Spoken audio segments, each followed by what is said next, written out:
ish. Jannatda eshigini ushlaymiz-ku, ruchkasini inshaalloh. Halqami, ruchkami ushlaganimiz ish o'shanda tugaydi ekanlar.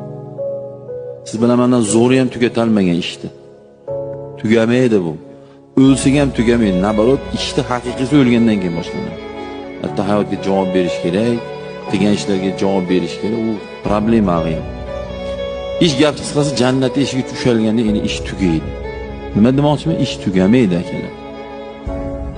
Unga boray, to'y, futbol, mashinalarni o'tirish, ish, manonim bor, po'kinim bor. Ota-ona uyda o'zi yakka o'tiradi, qarigan 50, 60, 70 yashar. U bizni ikkita nonimizga emas, mehrimizga zor bo'ladi. Mana endi tushunyapsiz hozir. Bolamiz bizni 3 soatda sog'insa, biz bolamizni 30 minutda sog'inamiz.